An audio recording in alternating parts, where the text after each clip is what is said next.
What's good, internet? My name is Slug, and welcome to my WWE Fastlane 2021 predictions video, the last stop on the road to WrestleMania, the last pay-per-view before Mania, the final pay-per-view on WWE Network, and the first pay-per-view on Peacock. We'll see how that goes on Sunday evening. As always, let me know who you think is going to win down in the comments below, and I'll get into my picks here for this Sunday's pay-per-view, starting with Seth freaking Rollins versus Shinsuke Nakamura, booked this past Friday on SmackDown. A last-minute, hey, we got to keep that Seth and Cesaro feud going to Mania, so how do we have a road bump there? Oh, his friend Shinsuke will do that. And I think if Cesaro does not get involved here, if he stays away, then Seth Rollins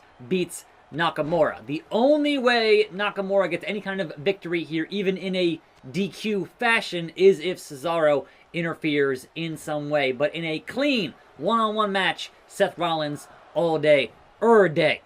So, moving on to this match, it is Drew McIntyre, the Scottish Warrior, versus the Celtic Warrior in a Warriors match. No, in a no-holds-barred match, which, again, they had Sheamus get pinned by Lashley clean. They had Sheamus get pinned by Drew clean like 2 weeks ago. And they had that head-to-head with the steel steps match that ended up in a no contest. So that kind of has this match happening. But why? They've already announced that Drew is fighting Lashley at Mania. Didn't have to qualify, didn't have to beat anybody for it. Just, hey, you got screwed after the Chamber, therefore you get a match. I get that, but then why is this match happening? Why would this match have any other ending besides McIntyre beats Sheamus? Which does no favors to Sheamus and puts Drew on his continual path towards that championship match at WrestleMania.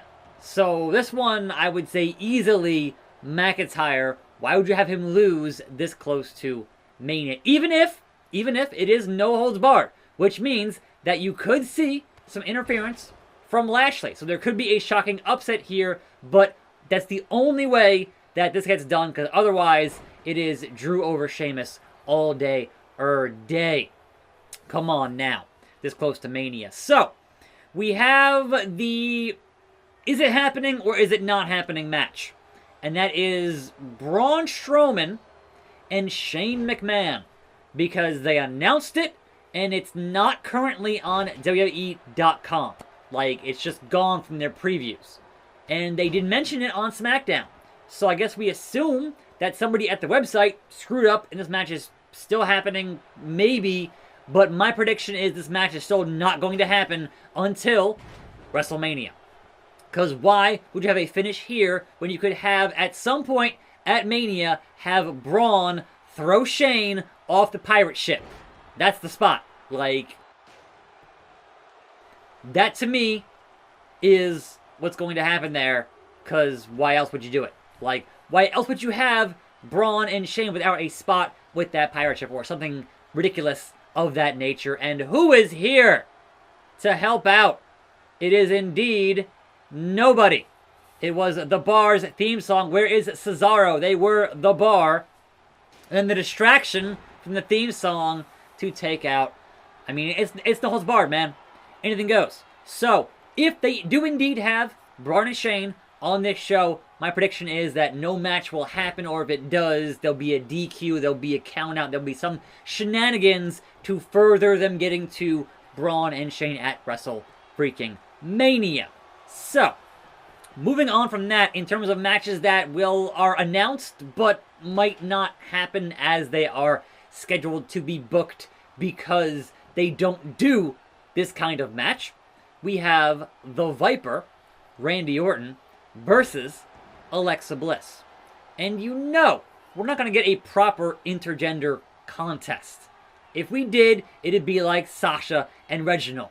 Right? You're not going to have the dudes beating up the girls. It's just not going to happen in modern day WWE. It's just not a thing.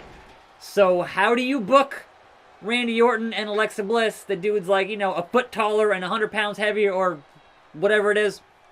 I mean, at this point, you would imagine they're going towards the return of Bray Wyatt, the return of The Fiend, the return of whatever it's going to be, whatever new gimmick he has in mind after getting burned to death. I don't know, because Alexa claims to be bringing someone, but not him. And which to me says it'll still be Bray in some capacity, but not necessarily The Fiend, some other idea, I don't know.